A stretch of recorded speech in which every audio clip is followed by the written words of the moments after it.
მოშვებას დღეს თბილისობაზე საწნახელში ოპოზიციონერები არ შეუნიშნავთ. თბილისობის დღესასწაულს ჩვენი ქვეყნის აწუხე ყოფილი საგარეო საქმეთა მინისტრი პროტოკოლის მარწუხებისგან თავისუფალი შეხვდა, თუმცა დრო არა სახალხო ზეიმს, არამედ ჟურნალისტებთან შეხვედრებს დაუთმო. სალომე ზურაბიშვილის სამომავლო გეგმებზე გუშინ არა მხოლოდ ქართულ მედიასთან საუბრობდა. სამშობლოში დაბრუნებულ ემიგრანტს ახლა ყველაზე ხშირად სიტყვა ქაჯების განმარტება უხდებოდა. პირველმა ადამიანმა, რომელმაც საქართველოს ორმაგი მოქალაქეობა მიიღო, ახლა საფრანგეთი წინაპრების სამშობლოს სასარგებლოდ საბოლოო დათმო. სალომე ზურაბიშვილი აცხადებს, რომ საქართველოში რჩება და ქვეყნის პოლიტიკურ ცხოვრებაში აქტიურ მოღვაწეობას იწყებს. ყოფილ თანაგუნდელებს ქაჯებს უწოდებს და მათ წასვლას წინასწარ მეტყველებს. ჩვენი კორესპონდენტი მაია ასათიანი არ ყვევდა თუ რა დეტალებში იმალება ეშმაკი, პოლიტიკური ბანკოს წყობა და ახალი ოპოზიციური სახე ჩვენი ქვეყნის დროებაში.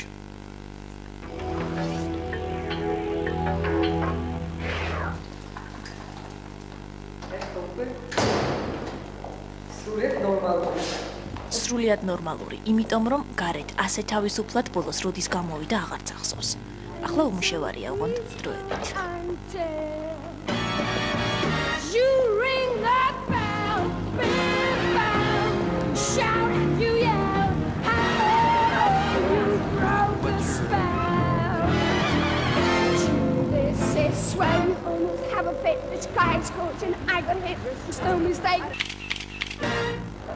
თავისუფლებას როგორი გეპოვა? გადასარევი. არც იმისულად არის თუ არა ეს გამოთქმა, მაგრამ ფამილში არის რომ ეშმაკი დეტალებში იმყოფება. ეშმაკი დეტალებში გამოჩნდა. ოღონდ უფრო გვიან. საგარეო საქმეთა მინისტრი აუცილებლად დასაძახებელია ბიუროზე, ფრაქციაზე, რათა ერთხელ და სამუდამოდ მოგვარდეს ეს პრობლემები და ჩვენ ვერ მივცემთ უფლებას ვერავის, ვერც ერთ ჩინოვნიკს როის წარმატებები, რომელსაც საქართველოს აღმასრულებელი ხელისუფლება აღწევს საერთაშორისო სარბიელზე და ეს ხშირად და უმეტეს ნაწილად არ არის საგარეო საქმეთა მინისტრის დამსახურება, ვიღაცების დაუდევრობის გამო გადაესვას ხაზი და მოხდეს ის, რაც არ უნდა მოხდეს. დათო კირკიტაძის დასაბარებელი მინისტრი სანამ დაუდევარი გახდებოდა და საქართველოდან რუსეთის ბაზების გაყვანის შესახებ შეთანხმებას ხელს მოაწერდა, ახალი რევოლუციური საქართველოს საიმიჯო სახე იყო. საფრანგეთში გაზრდილი, ქართულად ფრანგული აქცენტით მოლაპარაკე, დიპლომატი დათან წარმატებული. ეს ცნობილი კადრებია, საქართველოს პრეზიდენტი ჟაკ შირაკს ქალბატონი მინისტრის სამშობლოსთვის დაბრუნებას თხოვს. ის რომ ზურაბიშვილი ცოტა დაუდევარი იყო, მაშინ შირაკმა ახალგაზრდა პრეზიდენტს ალბათ დაუმალა. სააკაშვილს არც მომავალი მინისტრის მობილურ ტელეფონზე დაგროვილი მისთქოლები უნახავს, თორემ ასეთი განცხადება იქნებ არც გაეკეთებინა. და ვინ იქნება პრეზიდენტი? სააკაშვილი, ზურაბიშვილი თუ ვინმე სხვა? ამას ნიშნავს არა. ეს ისე გეხუმრეთ ხოლმე. პრეზიდენტის ხუმრობაზე ყველამ გაიცინა, თუმცა მაშინ ქვეყნის პირველ პირს კიდევ ერთი პრეზიდენტის ხუმრობა არ გახსენებია, როცა უკვე თვითონ უნდა გაეცინა. გრაბი საქართველოს პრეზიდენტი. ეს არ ვიცი, შეიძლება ეგეც იყოს. მე უზნეობად მივიჩნევ პრეზიდენტ შევარდნაძის მთავრობაში ჩემს შემდგომ ყოფნას. ეს 2001 წელია. იუსტიციის მინისტრი სავარძელს საჯარო სატელევიზიო გამოსვლით ტოვებს და დიდ ავიაციაში ბრუნდება. ესეც იმავე ტელევიზიის ეთერია, ოღონდ უკვე წლების შემდეგ. ისევ დროშები ზურგს უკან და იგივე სკანდალურად თამამი ტონი. ერთი სხვაობით. სააკაშვილმა შევარდნაძის ხელისუფლებას უზნეო უწოდა, ზურაბიშვილმა სააკაშვილისას კი ქაჯები. ეს ადამიანები კი არ არიან, ქაჯები არიან. დღეს იხსენებს, რომ ქართულ პოლიტიკაში ახალი ტერმინი სპონტანურად, პირდაპირ ეთერში დაიბადა. ისევე როგორც თავად გამოსვლა. სულ ბოლო წვეთი იყო ის, რომ მე პროტესტი განვაცხადე შეურაცხყოფაზე. და ვთქვი, რომ ერთის მხრივ გასაგები არის, რომ პარლამენტს კითხვები არის და ამ კითხვებზე პასუხი და სხვათა შორის მე მივედი პასუხებისთვის არაერთხელ, არამედ ორჯერ. მაგრამ პირადი შეურაცხყოფა მე ამისთვის არ ჩამოვსულ ვარ და ვერ გავიგე რატო უნდა მივიღო შეურაცხყოფა და რატო უნდა შევეგურო შეურაცხყოფას. და მე მაგალითად ერთ წელიწადი ნახევარზე მეტი არის რაც აქ ვარ და მე მგონი რომ არც ერთი სიტყვა არავის მიმართ შეურაცხყოფილი არ მithქვამს. ეს მე მგონი არის ის რაც არის მთავარი განსხვავება ქაჯების და სხვების შორის. ძველი და ყველასთვის ადვილად გასაგების სიტყვა ქაჯის მნიშვნელობას ახლა ამ მაგიდასთან ხშირად შიფრავენ. ვერც მივხვდნენ, რომ რუსთაველის ენით ელაპარაკებოდა. ქაჯებს ქვია ადამიანები არიანო, გრძნეულნი, რაც ლევანდელს ითარგმნება როგორც ჩუმად მაკეთებელნი და ერთად რებულნი.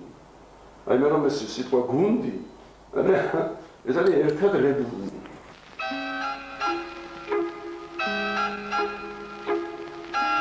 ვერსიას, რომ დასტაში ზედმეტი ბანკოს ნიშანი ტურსთან შეუთანხმებლად გაიჭრა, ოპოზიცია არ იზიარებს. ამ თამაში მოგების უფლება მხოლოდ ერთ კოზირს უნდა ჰქონოდა. სალომე ზურაბიშვილის გადაყენებაში გარემოცვამ გამოიცნო პრეზიდენტის სურვილები და ჭოჭმანის პროცესში მყოფ პრეზიდენტს ეთყობა დააჩქარებია გადაწყვეტილების მიღება.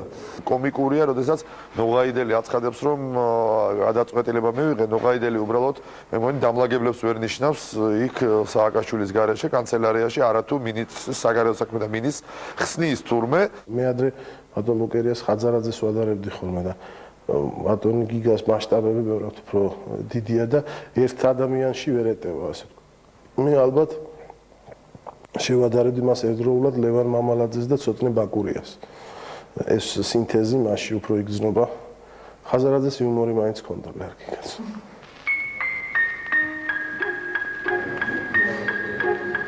ბანკოს პოლიტიკურ დასტაში ახალი ნიშანი მალევე გამოჩნდა. უშიშროების საბჭოს ყოფილი მდივანი საზოგადოებას ქართულ-რუსულ მოლაპარაკებებზეც ახსოვს. ოღონდ ასეთი განცხადებით.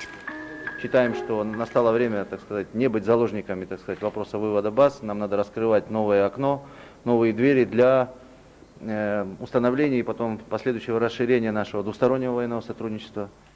უკვე განთავისუფლების შემდეგ ღიად ამბობს, რომ პრეზიდენტის კრიტიკა პირველად ტელევიზიით მოისმინა. მანამდე სააკაშვილი პირად საუბრებს შეუბნებოდა, რომ ყველაფერი რიგზეა. ეს სპონტანური განცხადება იყო, რომ მოდით ხალხური საათზე შევხვდეთ. აბსოლუტურად. და იმ პროგრამის სრულიად შემთხვევით არჩეული. ყველაფერი სრულიად შემთხვევით იყო იმ მომენტში გადაწყვეტილი. და ბოლოს ვიგრძელი, რომ არ შეიძლება ასე დამთავრება, რომ რაღაცა უნდა რაღაცა პირველი იმედი ყოველ შემთხვევაში მივცე. სპონტანურ ნათქვამზე რამდენიმე ათასი მოვიდა.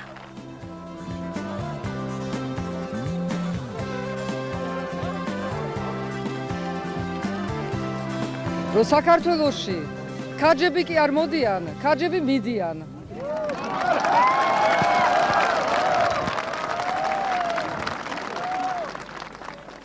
რევოლუციური მთავრობა ასეთ თავყრილობას ერთი ხელისუფლების მიერ უკვე გამოცდილი მეთოდით ირონიით შეხვდა. შკარად ჯანდაცვის მინისტრის კომპეტენციაში გადადის ის პოლიტიკური შიზოფრენია ბატონ გამყრელისგან გადაედო ქალბატონ ზურაბიშვილს თუ ქალბატონ ზურაბიშვილისგან ბატონ გამყრელიძეს, მაგრამ ფაქტია, რომ ერთი და იგივე სტაციონარში საჭიროებს ორივე მკურნალობას. რა ხდება, მე ერთი რამ მაინტერესებს, ხა თანამდებობაზე ხალხი პოზიციაში ან ოპოზიციაში იმის მიხედვით არიან, თანამდებობა ექნებათ თუ არ ექნებათ? ნინო ბურჯანაძეს გადაუვარე. იმისათვის რომ იკადრა ის, რაც არ უნდა იკადროს ქალბატონმა. ტყუილი იკადრა. ოპოზიციონერი ბურჯანაძის ასეთი ტონით კრიტიკა მაშინ შევარდნაძეს ძვირი დაუჭდა. პარლამენტის თავმჯდომარის რეიტინგი ამ განცხადების შემდეგ საგრძნობლად გაიზარდა. სულ მეცინებოდა და რომ ვერ გაიგეს, რომ რაც უფრო მლამძღავდნენ არ შეურაცხყოფა, ჩემი რეიტინგი ყოველდღე უფრო მაღალი ხდებოდა და ამასაც გაგება უნდა და სამოქმედო გეგმები უკვე დასახული აქვს. კონსულტაციებს ყველა თანამოაზრესთან აპირებს.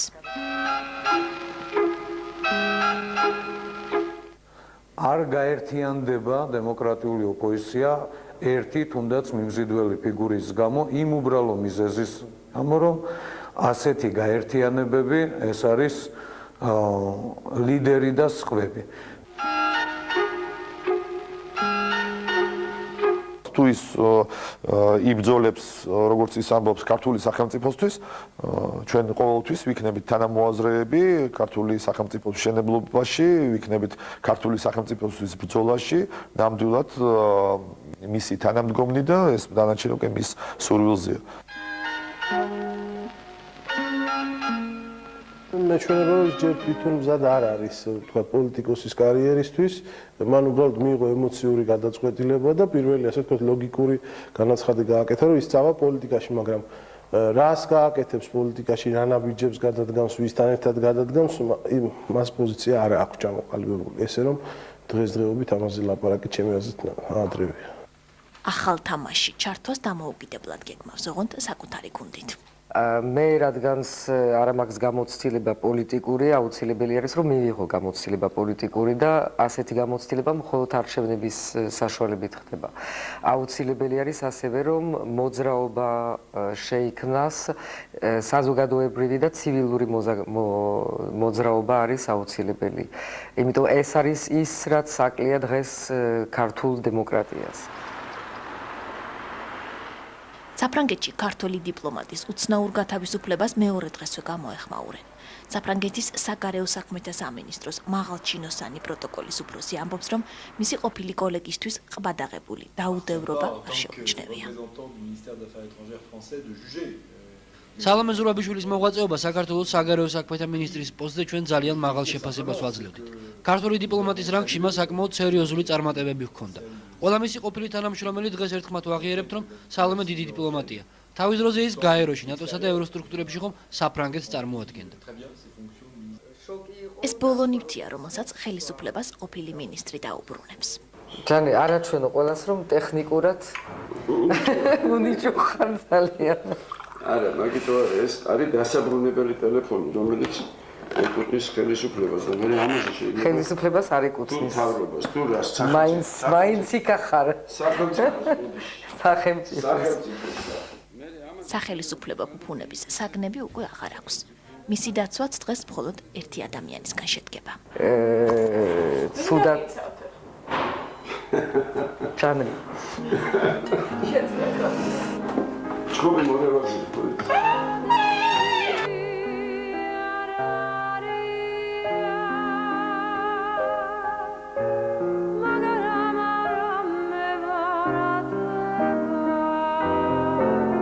თეთრი ვარდები ხელში რატომ გეჭირეთ? იმიტომ ეს მომცეს, მაშინ მომართვეს თეთრი ვარდები. სიმბოლური არის. არ იყო ნამდვილად. ვარდები ხელში შეიძლება კიდევ დაიჭიროს, ოღონდ საკუთარ ჯვრის წერაზე. ეხლა დრო გვექნება, რომ ჯვარი დავიწეროთ. ხო?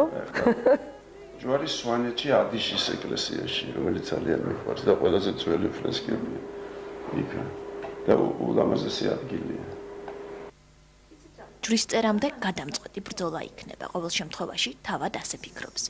იმ დროს იხსენებს, როცა ბაბუა ნიკო ნიკოლაძე მისივე აშენებული ქალაქიდან გააძევეს და დარწმუნებულია, რომ წინაპრების ბედი გაიზიარა. მაგრამ ზოგიერთები ჩემს თვალში არიან მუტანტები. ესე იგი, გონია, რომ ადამიანი არის ახალგაზრდა, სხვა საზღვარგარეთაც იყონ, შეიძლება კიდევაც სადღაც ისწავლა და რაღაცა და უცებ იქცევა და აქვს ტერმინები, რომელიც არიან სუფთა ბოლშევიკური, მართლა გაუგებარი არის, იმიტომ დრო მაინც გავიდა. მაგრამ ეს არის, მე მგონი, სისტემა, ეს უკვე ადამიანებს არ ეხება. ნამდვილად აქვს იმ სისტემას ის ძალა, რომ გაცოცხლდეს რამდენიმე ჯერ. მარტო რომ არ არის გრძნობს. ახლა მეტი დრო აქვს, რომ სხვებს მოусმინოს. დარწმუნებულია, რომ ცვლილებები იქნება, ოღონდ ამჯერად ვარდების გარეშე.